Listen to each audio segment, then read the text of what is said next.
Y esta mañana está con nosotros Eugenio Grandio, él es el presidente de la Electromovilidad Asociación, que dieron a conocer datos con respecto a las ventas de vehículos eléctricos, híbridos conectables y de largo alcance. Eugenio, ¿cómo estás? Buenos días.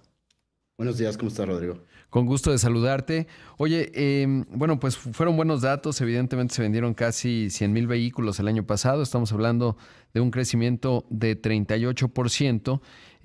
Sobre todo, bueno, pues obviamente los híbridos conectables fueron los que más se vendieron. Crecieron 37%, pero los puramente eléctricos también un 38%. Los que son poquitos, qué modelos hay de los de pues larga distancia, de los que aquí denominan RIF? Mira, esa tecnología está muy interesante porque son casi eléctricos, pero tienen un motor de gasolina que sirve Chiquito. más como generador. Ahorita Chang'an es el que empieza a vender mucho esta tecnología, pero es algo que viene muy fuerte, especialmente en camionetas y camionetas grandes y de lujo. En China es lo que más se está vendiendo ahora. Entonces, es una tecnología que estamos empezando a medir porque creemos que también va a ir para allá la evolución, ¿no? Claro, que dan como 1,000 kilómetros de autonomía, más o menos. Sí, y lo más importante es ya traen como 300, 200 kilómetros de autonomía eléctrica. Entonces, básicamente es un coche eléctrico con un motor de gasolina de emergencia que funciona como generador. Claro. Oye, y te preguntaba, bueno, ¿cómo se ve el 2026? Hay dos factores. Obviamente el tema de los aranceles ahora sí que entran en vigor. Supongo que estas cifras en buena medida están explicados por los vehículos eh, eh, que vienen de las compañías chinas. China es pues la potencia global en vehículos eléctricos. Entonces, ¿cómo ves la evolución hacia este año? Y pues lo otro, cambios que a veces hay locales. Ayer te preguntaba fuera del aire, ¿qué se sabe, digamos, de los mismos?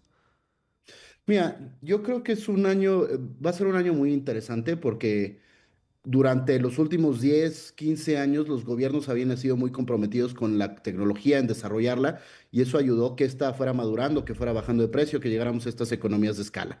Y aquí ya empieza a tener un poco lo que tú platicas, pues ya los gobiernos dicen, ok, ¿qué tanto tengo que seguir yo apoyando para que esto siga fomentándose? Yo creo en los países en donde la adopción todavía es muy chica, será difícil, ¿no?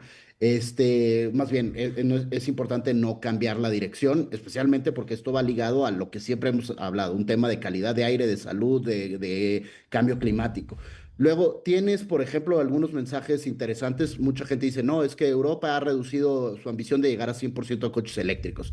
Más bien es una recalibración porque ahora tienen un 90%, pero los otros 10 tienen que ser de combustibles sintéticos, acero verde, también híbridos conectables. Entonces, pues no es que sea un cambio de dirección, sino es un reajuste.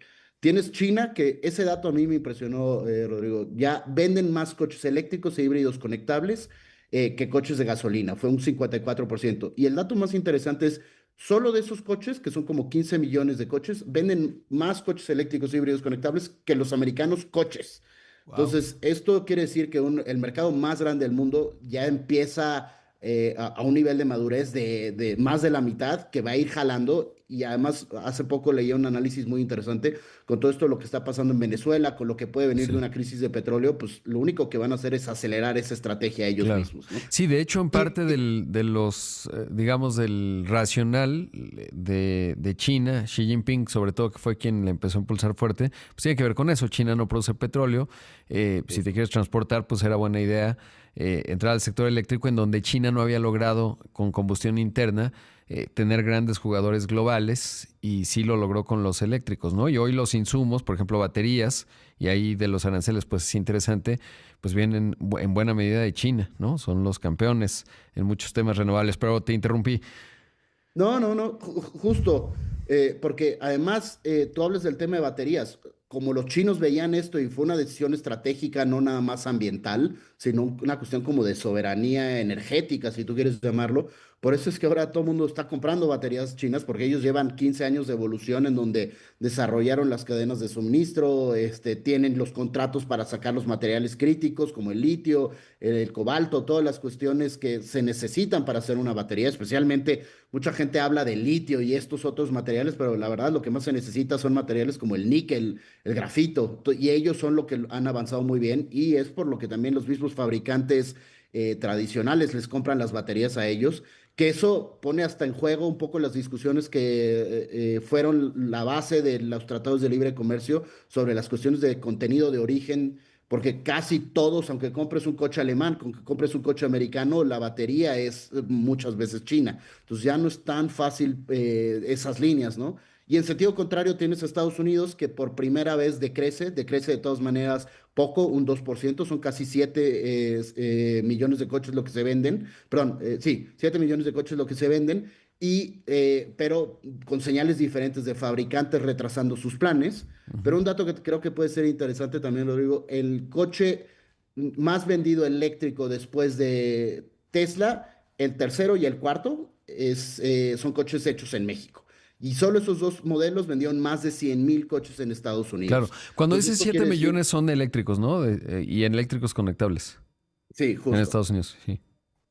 Pero sí es un decremento y del 2%, especialmente porque se perdieron los incentivos desde por ahí de octubre. Sí. Entonces, el último trimestre fue un trimestre en donde hubo mucha gente adelantó ventas y entonces como que hubo una contracción del mercado americano, ¿no?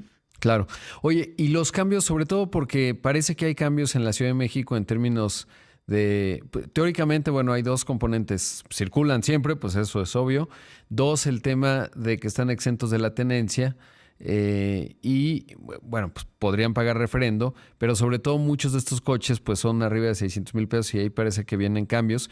Y lo digo específicamente en el caso de la Ciudad de México porque pues es el mercado más grande, ¿no? Finalmente a nivel nacional y en este caso supongo que también. ¿Y qué otros cambios hay? Por ejemplo, Monterrey, que es una ciudad que también tiene problemas de aire, y Guadalajara no sé cómo está, pero cuéntanos. También. Sí, eso la verdad es que es una de las cosas que como asociación estamos tratando de impulsar porque claro, a medida que son más número de vehículos, por cuestiones, imagino que de recaudación, dicen, bueno, vamos a ir quitándole estos incentivos. Una de las propuestas nuestras de EMA es hacerlo escalonado, especialmente dejarle un apoyo al híbrido tradicional, digamos un 25%, un 50% al híbrido conectable y un 100% al eléctrico, porque todavía son, a pesar de que son 100,000 coches, pues de la participación total de la cantidad de coches que hay en el país, pues sigue siendo muy baja. Y lo que muchos de los gobiernos han visto es al ponerlo en una balanza, pues te conviene mucho más seguir impulsando el vehículo de aire por los costos que tiene las cuestiones de salud relacionadas con la contaminación, los impactos que tiene la contingencia, que un año que ya llevamos 15 días y ya llevamos una contingencia. Entonces, eso es uno de los argumentos que hacemos de hay que seguir impulsando. Uno, por lo que representa en ingresos las tenencias de los coches eléctricos y dos, las consecuencias de seguir teniendo ciudades contaminadas. Entonces ahí esperamos que los gobiernos, este mensaje que dieron de apoyar al vehículo eléctrico al principio, pues claro, ahorita a medida que va madurando y cada vez más gente se va animando, pues te empieza a tener una repercusión en ingresos, pero pues, no hay que perder el otro lado de la balanza de por qué lo hicimos, ¿no? No es Claro. solo era el chiste de dar un bonito mensaje de sería bueno tener eléctricos, sino que cuando la gente realmente los empieza a comprar, que tenga la confianza, como muchos consumidores, de que van a seguir manteniendo este beneficio, ¿no? Y factualmente para este año, ¿cómo está? Está un poco, todavía no tenemos muy claro. Ah, En Nuevo León parece que el eléctrico lo mantiene y el híbrido deja de tenerlo. En la Ciudad de México estamos viendo que hay, por lo menos el primer año, ya el segundo, dependiendo del valor.